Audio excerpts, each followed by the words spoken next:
Friends, आप लोग का फिर से हम तीनों स्वागत करते हैं। इस पीसी का ऐसा रहेगा पैटर्न कि पहले मैं ऑपरेशन के बारे में रिक्वेस्ट करूंगा कि भी बताएंगे पिछले वीक्स में 15 दिन में कितने ऑपरेशन में क्या क्या हुए हैं। फ्रेंड्स, कल रात में श्रीनगर पुलिस को एक इत्तला मिला था कि शोपियन में एक गांव है तुरवंगम, वहाँ पर कुछ टेररिस्ट हैं। फिर आर्मी, पुलिस, सीआरपी तीनों ने मिलकर कॉर्डन डाला और सर्च के दौरान में इनकाउंटर हुआ। उस इनकाउंटर में 3 मिलिटेंट मारे गए हैं। हम लोग उनके जो क्लेम करेंगे उनके पेरेंट्स को रिक्वेस्ट करेंगे कि आके आइडेंटिफाई करें और उनका बिरियल एज पर पॉलिसी बारामूला में होगा। ये बहुत ही नीट एंड क्लीन ऑपरेशन हुआ है, कोई कोलैटरल डैमेज नहीं हुआ है। पिछले कुछ दिनों से जितने ऑपरेशन हो रहे हैं उसमें कोई कोलैटरल डैमेज नहीं हो रहा है और उसको लोग काफ़ी अप्रिशिएट कर रहे हैं। दूसरी बात है कि टेररिज्म का जो सबसे मेन एस्पेक्ट है वो है फंडिंग। फंडिंग का जितने भी सोर्सेस हैं उसमें एक है नार्को टेररिज्म, जो ड्रग्स पाकिस्तान से आता है। तो किस ढंग से अभी हम लोगों को कुछ कामयाबी मिली है, मॉड्यूल को बस्ट किए हम, इसके बारे में शेयर करना चाहेंगे। हालांकि हमारे यंग एसपी हनवारा ने इसको आप लोगों से शेयर कर चुका है। मैं ये बताना चाहूँगा कि पाकिस्तान के जो टेररिस्ट है वहाँ के कुछ लोग हैं ओपीएम को कल्टीवेट करते हैं, वहाँ के सिक्योरिटी एजेंसी के थ्रू उसको कल्टीवेट करा करके मिलिटेंट और हैंडलर के थ्रू, एलसी और आईबी के थ्रू उसको यहाँ भेजते हैं। और यहाँ हमारे साइड के जो टेररिस्ट के एसोसिएट है जिसको हम लोग OGW करते हैं, वो एसोसिएट उसको रिसीव करके पंजाब में, दिल्ली में और मुंबई में उसको बेचते हैं। उस ड्रग्स से जो पैसा आता है उसको फिर यहाँ आके टेररिस्ट ऑर्गेनाइजेशन में बांटा जाता है। ये टेररिस्ट ऑर्गेनाइजेशन का फंडिंग का सबसे बड़ा सोर्स है। लास्ट वीक हम लोग 11th को लंगेट में पुलिस ने एक नाका लगाया था। उस नाका में अब्दुल मोमिन पीर को पकड़ा था जिसके कब्जे से 6 kg हीरोइन मिला और 20 लाख रुपये। उसको फर्दर इंटरोगेट किया गया। उसके बाद एक श्रीनगर में बेना में रेड मारा गया जहां से फर्दर 15 kg हीरोइन मिला और 1 करोड़ 15 लाख रुपया मिला कैश। टोटल मिला के मार्केट रेट में उसका 150 करोड़ का हीरोइन मिला है और 1 करोड़ 35 लाख का रिकवरी हुआ है। उसको हम लोग इंटरोगेट कर रहे हैं। उसमें 4 लोग पकड़ा गया है और कुछ लोगों को अरेस्ट करना बाकी है। इसका जो मेन किंग पिंग है, जो जिलानी है, इफ्तिकार जिलानी, उसका पाकिस्तान में लिंक है। वहाँ पर एक सोनू है जो एलईटी के कमांडर लोकल है और उसका कासिम गिलानी है और एक यूसुफ गिलानी है। तीनों एलईटी के कमांडर्स हैं जो हमारे कश्मीर के ही हैं लेकिन अभी पीओके में है। ये लोग वहाँ से ड्रग्स भेजते हैं और ये जो पकड़े गए इसमें 3 जो है क्लोज रिलेटिव है। ये लोग यहाँ बेचते हैं। इस मॉड्यूल में ये ड्रग्स को अमृतसर में एक आदमी को बेचा था, वहाँ से 5 करोड़ रुपया रिसीव किया। उसमें से 3.5 करोड़ को श्रीनगर में मिलिटेंट तंजीम के बीच में बांटा गया है और हम लोग जो बाकी इसमें सीज किए हैं। तफ्तीश जारी है, इसको अब हम लोग और पकड़ना है। क्योंकि मिलिटेंट्स जो यूज कर रहा था कम्युनिकेशन वह वर्चुअल नंबर से यूज कर रहा है, उसमें हम लोग तो दिक्कत हो रही है, लेकिन बहुत जल्दी बाकी लोग को ही पकड़ लेंगे। अगर जरूरत पड़ा तो हम लोग इस केस को एनआईए को भी दे सकते हैं क्योंकि इसमें पाकिस्तान और अदर स्टेट भी इन्वॉल्व है, दिल्ली है, मुंबई है, पंजाब है। तीसरी बात जो है, अभी पिछले दिनों में सरपंच पर कुछ अटैक हुआ है जिसमें एक सरपंच अनंतनाग में मारे गए हैं, पंडिता साहब। उसमें हम लोगों को बहुत कामयाबी मिली है। जो आई विटनेस आप लोग बोल रहे थे चूँकि नाम शेयर कीजिए, हम लोग को कुछ टाइम में डाउट था इसलिए नाम शेयर नहीं कर रहे थे। फिर भी आप मीडिया कलीग ने कुछ ने उसको लिख किए हैं। एचएम इसमें इन्वॉल्व था। उमर जो फिलहाल में नीपुरा में मारा गया, 2 मिलिटेंट, उमर नबील मारा गया, उन्हीं का नाम आ रहा है। आई विटनेस उसको कंफर्म कर दिया है, टेक्निकल ह्यूमन से इसको हम लोग लिंक कर लिए। एक एस्पेक्ट बच गया है, जो बैलिस्टिक फॉरेंसिक लैब का रिपोर्ट आना है उसके पिस्टल से। उसके रिपोर्ट आने के बाद हम लोग केस को चालान कर देंगे और आप लोगों के साथ आपके एसपी अनंतनाग शेयर करेंगे। दूसरा जो सरपंच, एक हमारी लेडी हैं वहाँ के मुंबई को, जिसको मिलिटेंट ने किडनैप किया था, वीडियो बनाया था, उस मॉड्यूल में भी नए लड़के जो वहाँ को, जो वलीद जो तंजीम ज्वाइन किया एलईटी, उसका नाम आ रहा है वलीद, और एक वहाँ का लोकल था। दो उसको किडनैप किया था, वीडियो बनाया है। उसको हम लोग उनके हस्बैंड भी पंच है, उसको हम लोग सेफली ले आए श्रीनगर में और प्रोटेक्शन भी उनको देंगे। जो जो सरपंच रियल में वनरेबल है, जिसको स्पेशली थ्रेट है, उससे हम लोग अपील करते हैं कि आप पुलिस को बताएं, उनको हम लोग प्रोटेक्शन भी देंगे।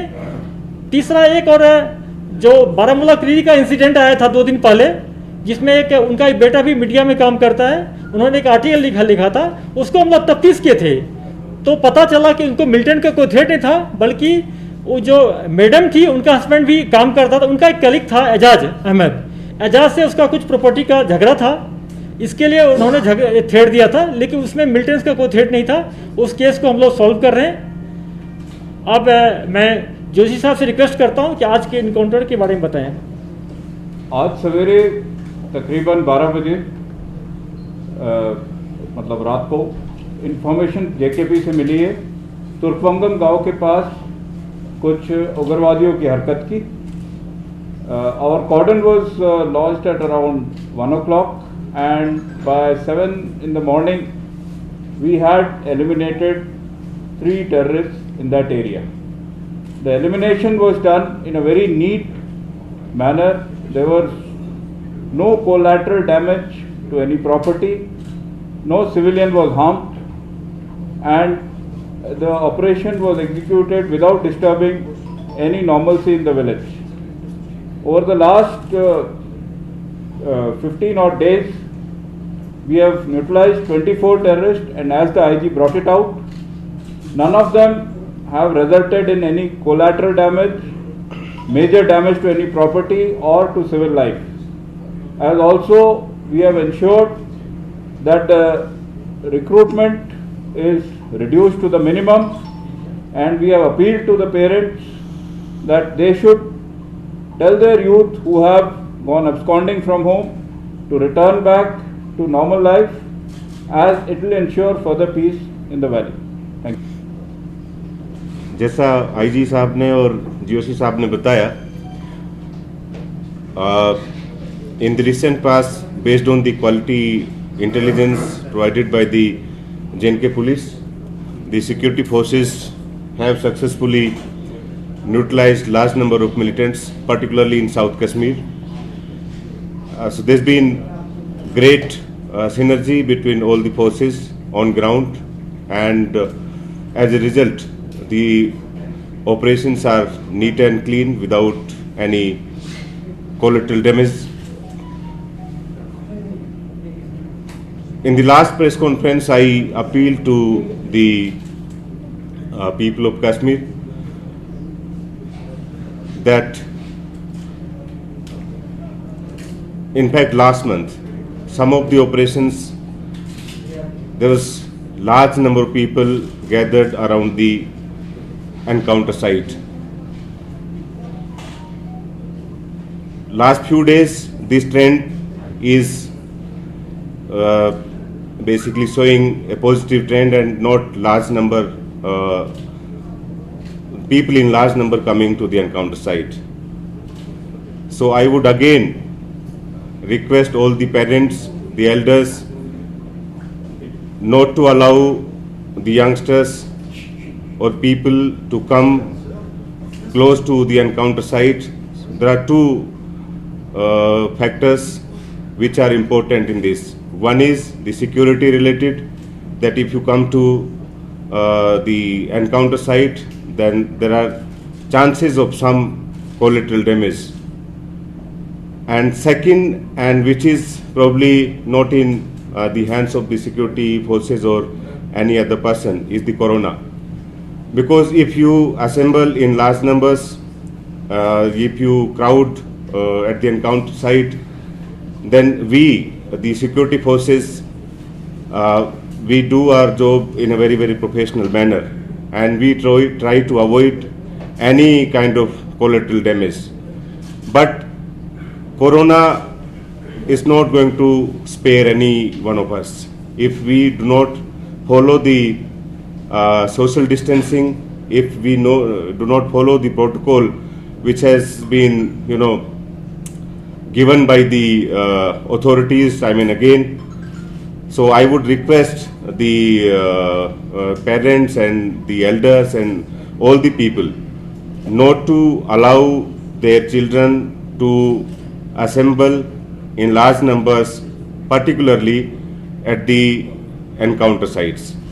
And I'm thankful to the people that they probably,